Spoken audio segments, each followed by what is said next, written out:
திருமண மோசடி புகாரில் மாதம்பட்டி ரங்கராஜுக்கு போலீசார் சம்மன் வழங்கியுள்ளனர். இது தொடர்பான முழு விவரங்களோடு இணைகிறார் நமது செய்தியாளர் சாலமன்.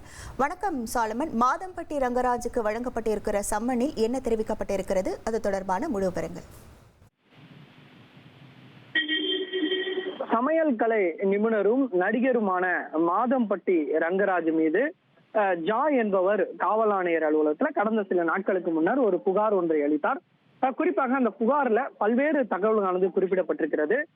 மாதம்பட்டி ரங்கராஜ் அவர்கள் தன்னுடன் பழகி திருமணம் செய்து கொண்டு அதன் பின்னர் தன்னை கர்ப்பமாக்கி ஏமாற்றி விட்டதாக அந்த புகார்ல பரபரப்பு புகார் ஒன்றை அளித்திருந்தார். இந்த சம்பவமானது பெரும் அதிர்வலையையும் அதிர்ச்சியும் ஏற்படுத்தியது.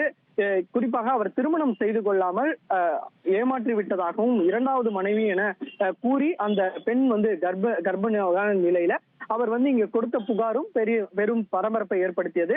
இந்த சம்பவம் தொடர்பாக தொடர்ச்சியாக மாறி மாறி கருத்துக்களும் சமூக வலைதளங்கள்ல பரப்பப்பட்டது. அவர் மாதம்பட்டி ரங்கராஜுடன் இருக்கக்கூடிய புகைப்படம் மற்றும் வீடியோ காட்சிகள் தொடர்ச்சியாக சமூக வலைதளங்கள்ல அவர் பதிவிட்டு வந்தார். இந்த நிலையில ஏற்கனவே இவர் இந்த புகார் சம்பந்தமாக கொடுக்கப்பட்ட புகார் சம்பந்தமாக 1000 விளக்குல இருக்கக்கூடிய துணை ஆணையர் அலுவலகத்துல ஆஜராகி ஜாய் என்பவர் விளக்கத்தையும் அளித்தார்.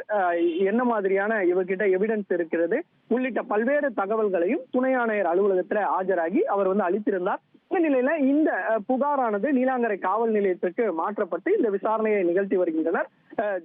ஜாய்க்கு ஏற்கனவே இது தொடர்பாக இந்த வழக்கு தொடர்பாக சம்மன் கொடுக்கப்பட்ட நிலையில தற்போது மாதம்பட்டி ரங்கராஜுக்கும் நீலாங்கரை காவல் நிலையத்துல ஆஜராகுமாறு ஒரு சம்மனானது கொடுக்கப்பட்டிருக்கிறது. வருகிற 26ஆம் தேதி அவர் நேரில் ஆஜராகி இது தொடர்பான விளக்கத்தை அளிக்க வேண்டும் எனவும் அந்த சம்மன்ல குறிப்பிடப்பட்டிருக்கிறது. இவர் நேரில் ஆஜராகி அவர் குற்றச்சாட்டு உறுதிதானா என்பது தொடர்பான பல்வேறு தகவல்களை இவரிடம் கேட்டு வாக்குமூலத்தை பதிவு செய்யக்கூடிய பணியில போலீசார் ஈடுபடுவார்கள் என தெரிவிக்கப்பட்டுள்ளது.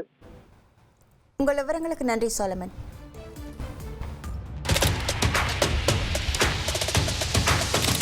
அதிமுக்கிய விவரங்களை அனைவருக்கும் புரிய வைக்கும் பாட்காஸ்ட். பொருளாதாரத்தை பல ட்ரில்லியன் ஆயுதங்களை கொள்முதல் செய்கிறது.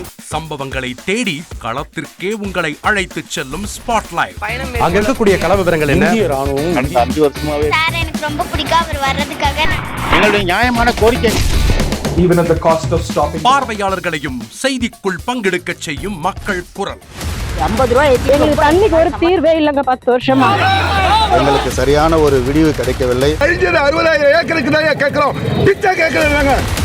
புத்தம் புதிதாக வித்தியாசமாக சில இடங்கள்ல பாகிஸ்தான்லயே பாராட்ட வேண்டாம், ஆனால் அதற்கு இவளை கொச்சைப்படுத்த வேண்டாம் என்று நான் கேட்டுக்கொள்கிறேன். மதத்தால் இனத்தால் மக்களை எப்படியெல்லாம் பிளவுபடுத்த முடியுமோ அந்த பிளவிற்குண்டான ஆயுதமாக இந்த மாநாட்டை அவர்கள் பயன்படுத்த நினைக்கின்றார்கள். அரசியலிலிருந்து சினிமா தனித்து இயங்க முடியாது. அனைத்தும் உங்களுக்காக. எப்போதும் இணைந்திருங்கள் தந்தி டிவியுடன்.